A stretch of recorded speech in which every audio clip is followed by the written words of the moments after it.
Mardi 3 septembre 2024, bonjour à tous et merci de suivre le temps d'information sur RTU2. Au sommaire de l'actualité rentrée scolaire 2024-2025, les inscriptions ont démarré ce lundi 2 septembre sur le territoire national et vous verrez l'ambiance dans les écoles. Et puis hors de nos frontières au Sénégal, après 11 heures de débat, les députés réunis en séance plénière extraordinaire ont rejeté ce lundi 2 septembre dans la soirée le projet de loi visant à modifier la Constitution.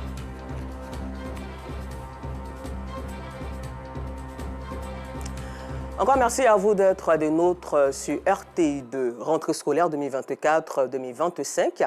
Les inscriptions ont démarré ce lundi 2 septembre dans les établissements préscolaires et primaires.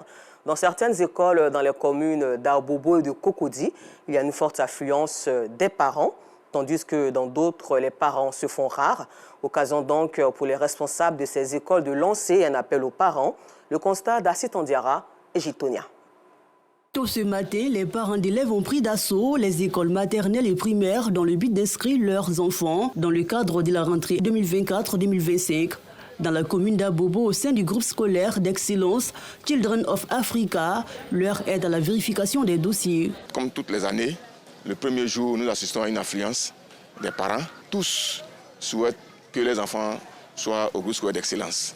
Donc, nous, en tant que responsables d'école, nous sommes là pour les rassurer, leur donner les instructions pour que tout se fasse dans le calme. Au CP1, l'enfant doit avoir 6 ans et il doit avoir un extrait de naissance original pour le code d'excellence, plus un certificat de vaccination délivré par l'Institut d'hygiène. Les enfants de la maternelle, c'est 2 documents, puisque eux, ils viennent directement de la maison.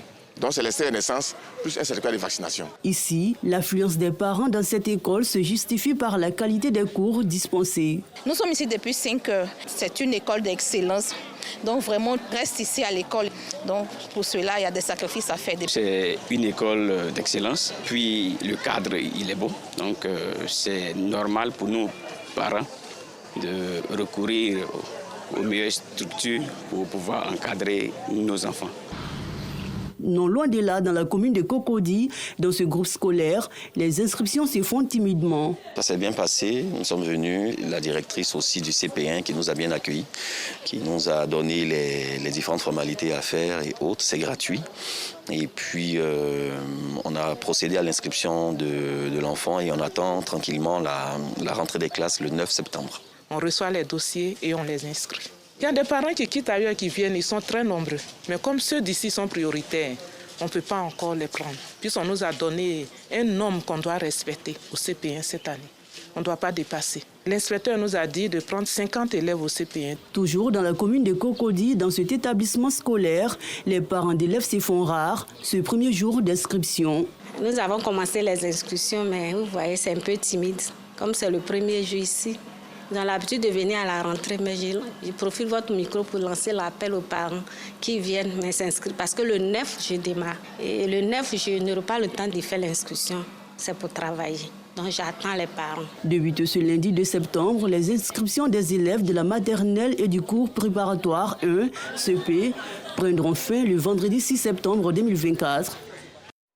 À présent, avec Bienvenue Kwao, parlons de vacances scolaires avec la clôture des activités de l'ONG ABK Éducation.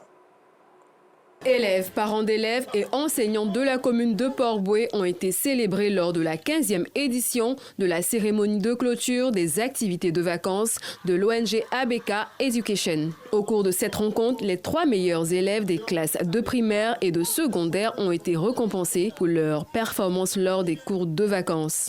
C'est mon grand-père qui m'a encouragé à venir aux cours de vacances. Il m'a dit que ça allait me faire du bien, que j'allais apprendre de nouvelles choses. Comme ça, à la rentrée, je serai un peu en avance sur les autres. J'encourage mes petits frères, mes sœurs, mes amis à faire comme moi. Parce que la réussite commence toujours par le travail.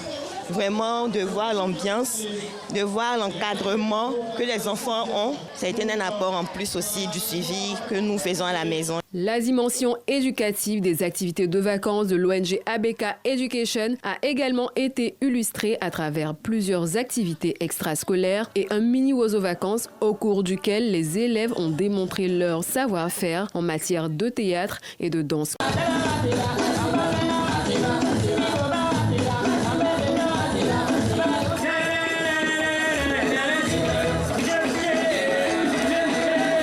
Les mini-concours Bagnon et Talois-Clamant qui ont également rythmé cet événement ont mis le public en ébullition. Les élèves du primaire ont défilé sous les acclamations de leurs camarades lors de cette cérémonie. Une occasion pour le président de l'ONG ABK Education de rappeler que le divertissement est un accélérateur de l'éducation. Nous avons mené plusieurs activités, des cours de mise à niveau. Cela permet aux enfants de renforcer leurs capacités. On fait les deux. On les amène à s'amuser et en même temps, en s'amusant, ils apprennent. Kwame Kofi Roger, représentant des directeurs des différents établissements, a souligné l'importance des cours et activités de vacances pour les élèves. L'ONG ABK Éducation, depuis déjà 15 ans, qui organise ces activités, permet de transmettre à nos enfants les valeurs morales et les principes d'éthique, afin qu'ils puissent affronter l'école, je veux dire la rentrée scolaire avec plus de sérénité. Tous les élèves que nous présentons, du moins qui travaillent avec nous pendant les vacances, on fait généralement 90% d'admis. Pendant l'année scolaire, on fait le suivi de ces enfants-là. Nous restons en contact avec eux pour pouvoir mieux les encadrer afin d'avoir un bon résultat. Placée sous le thème de la cohésion sociale en milieu scolaire, socle d'une formation saine et constructive, la cérémonie de clôture de la 15e édition des activités de vacances de l'ONG ABK Education a été l'occasion de rappeler l'émulation synergique entre les élèves, les parents d'élèves et les enseignants qui espèrent que cette dynamique continuera à animer chaque période de vacances scolaires. Et pour la fluidité routière inaugurée le 30 août dernier par le vice-président de la République de Côte d'Ivoire, l'échangeur baptisé du nom de l'ex-premier ministre japonais assassiné favorise une circulation fluide des véhicules et des personnes. À ce carrefour sur le boulevard Giscard d'Estaing, autrefois pratiquement encombré à toutes les heures. 3 jours après cette ouverture officielle, notre équipe de reportage constituée de Théodore Zouzou, Enza Traoré et Sidik Ouattara s'est rendue en ce lieu pour constater l'impact de cette infrastructure sur la circulation. Midi moins le quart sur l'échangeur Shinzo Abe, situé non loin de l'espace Canard-le-Bois dans la commune de Treichville. Pas d'encombrement à ce carrefour. Le feu tricolore oblige les véhicules à marquer un arrêt à ce niveau. De l'autre côté, ils peuvent passer. Une fluidité qui enchante ce motocycliste et ce chauffeur de taxi. Et ils reviennent sur les changements à cet endroit. Ici, il y avait vraiment des embouteillages. Aujourd'hui, tout ce qu'on voit vraiment, c'est très très magnifique. C'est joli à voir. Ça fait que la circulation est vraiment rapide et puis très bon, on est à l'aise. Quand ils faisaient les travaux, c'était vraiment difficile. Mais aujourd'hui, tout est propre, chacun passe où il veut, c'est bon en fait. Ils ont dégagé un peu partout et puis les voies sont libérées. Donc c'est facile pour nous de circuler normalement. Ces changements sont appréciés par ce piéton qui traverse pendant que les engins roulants sont immobilisés. En tant que piéton, ce qu'il y avait les embouteillages, c'était un peu compliqué parce que vous voyez qu'il y a des motos qui se faufilaient par endroits. Maintenant, avec les installations qui sont là, je pense que le code de la route est un peu respecté. Du coup, on peut traverser aisément. Cet autre chauffeur de taxi avoue que la conduite à cet échangeur est facilitée par des panneaux. Les panneaux sont définis ici. Par exemple, ici, c'est interdit de tourner pour rentrer ici quand tu es dans le bretelle. Il faut l'emprunter depuis à la rentrée. Voilà, les flèches sont marquées par terre. Ça nous facilite la conduite. Tous ces atouts amènent Eric, ouvrier lors des travaux, à s'opposer à tout embouteillage. Le point est fini là, ça veut dire qu'il y a plusieurs voies. Il y a 2 voies pour aller à Treichville. Il y a aussi 2 voies pour quitter à Djamé pour aller encore sur Makori. Ça veut dire qu'en chemin, on n'a pas d'embouteillage ici. Si tu peux passer par l'échangeur pour aller directement à Makori, tu peux aussi prendre la voie du bas aussi pour aller vers le boulevard de Marseille. On ne sait jamais, ça peut arriver un jour. S'il lui fait un souci, là il peut avoir un embouteillage. Voilà, là ça peut arriver. 3 jours après l'inauguration de cette infrastructure routière qui donne fière allure à ce carrefour de la commune de Treichville, qui porte le nom d'une brasserie de la place, la circulation est fluide. Espérons que cette situation demeure. Après plus d'une semaine de pause, l'opération de déménagement de l'ancienne casse d'Aboubois-Nador reprend ce mardi 3 septembre. L'information a été donnée par le 8e adjoint au maire. Diabaté Bay, chargé de l'opération au cours d'une conférence de presse tenue le vendredi 30 août dans la salle de la municipalité. Il faut souligner que cette opération, selon l'élu local, va s'étendre sur 3 jours successifs. Le constat de Bienvenue Kwao. L'opération de la fermeture définitive de l'ancienne casse d'Abobo Anador reprend le mardi 3 septembre 2024 après plus d'une semaine de pause. C'est l'information majeure livrée par Bediabaté, chargé des opérations de fermeture du site, au cours d'une conférence de presse à la mairie d'Abobo. Il indique la date d'achèvement de l'opération. Nous ne voulons pas qu'il y ait des affrontements. Madame le maire, Mme Kandia Kamara a privilégié les négociations dès les débuts. Ce que nous avons fait, c'était la première phase. Dès mardi prochain, nous allons reprendre les opérations. Nous appelons tous les ferrailleurs et garagistes, dès maintenant, à continuer le déménagement sur le nouveau site. La rentrée, c'est pour le 9. Avant le 9, là, la casse Anador, ça sera du passé. Les populations qui y vivent actuellement vont vivre paisiblement. Les enfants vont aller à l'école correctement, le centre de santé va fonctionner normalement et les lieux de culte vont fonctionner normalement. Privilégier le dialogue et la négociation. C'est ce à quoi s'est prêtée l'autorité municipale d'Abobo qui a fait autant de concessions durant plusieurs années afin de mener l'opération dans une atmosphère paisible. Pour maintenir ce cap, le 8e adjoint au maire invite les artisans à la discipline, promet de veiller au recasement de ceux-ci, mais surtout de préserver les biens immobiliers des populations. Il y a des gens qui sont au premier, au deuxième, ils pensent qu'ils sont plus malins. Ils ont transféré tout ce qu'ils avaient là au premier étage, au deuxième étage. Et comme ils savent qu'ils cohabitent avec des populations, ils ont pris ces populations-là comme des boucliers humains. Nous leur disons qu'ils se trompent. Nous allons nous donner les moyens de vider les magasins et sans toucher à ces enfants.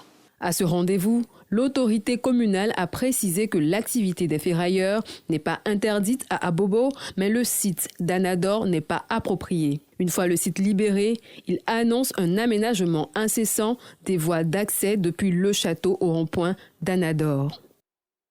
Pour parler solidarité, la mairie de Meyagui a organisé une cérémonie de remise de dons à la population d'une valeur de 4 millions de francs CFA.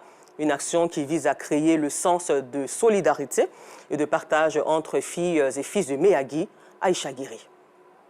Des vivres et des non-vivres d'une valeur d'un peu plus de 4 millions de francs CFA. C'est le don du maire de la commune de Meyagui à sa population. Un geste de solidarité et de partage qui vise à créer une symbiose entre filles et fils de Meyagui. Une manière de leur traduire son soutien. Nous allons nous organiser, qu'on puisse leur donner les moyens et ces moyens vont leur permettre de se développer, de se prendre en charge. À l'intérieur de cette cérémonie, il faut qu'on donne le maximum. On organise ces entités pour qu'elles se prennent en charge. Une fois les dons en main, les bénéficiaires expriment leur reconnaissance aux donateurs. Souvent, pour avoir la cuisine, c'est difficile. Pour chercher le charbon, quand il pleut, les femmes, on ne peut pas préparer. Donc avec le gaz, vraiment, ça fait plaisir. Je lui dis merci. Je dis un grand merci à Dieu pour le geste qu'a fait le maire. En tout cas, que Dieu le bénisse et que chaque année, que ça soit toujours continuel. Ce acte d'humanisme est le premier du genre dans la commune de Meyagui. L'autorité municipale s'engage à institutionnaliser cette action en vue d'apporter le sourire à sa population. Nous vous l'annoncions en titre hors de nos frontières au Sénégal. Après 11 heures de débat, les députés réunis en séance plénière extraordinaire ont rejeté ce lundi 2 septembre dans la soirée le projet de loi visant à modifier la Constitution. Le gouvernement les avait saisis pour entériner la suppression du Haut Conseil des collectivités territoriales, HCCT, et le Conseil économique, social et environnemental. Une promesse de campagne de Bassirou Diomaye Faye lors de la campagne présidentielle. Un sérieux revers pour le gouvernement, mais ce projet de loi est loin d'avoir été le seul sujet abordé. À la suite de la tentative d'évasion qui s'est déroulée dans la nuit du 1er au 2 septembre à la prison de Makala de Kinshasa en RDC, les autorités congolaises ont livré un premier bilan qui s'avère très lourd. Selon le ministre de l'Intérieur, au moins 129 personnes sont mortes, dont 24 par balle. Et puis terminons ce temps d'information au Moyen-Orient où ce lundi 2 septembre, la société israélienne a été appelée à la grève générale afin de forcer le gouvernement de Benjamin Netanyahou à signer un accord pour libérer les otages retenus dans la bande de Gaza après la mort de 6 d'entre eux. Encore merci à vous de nous avoir suivis et bonne suite de programme sur RTI2.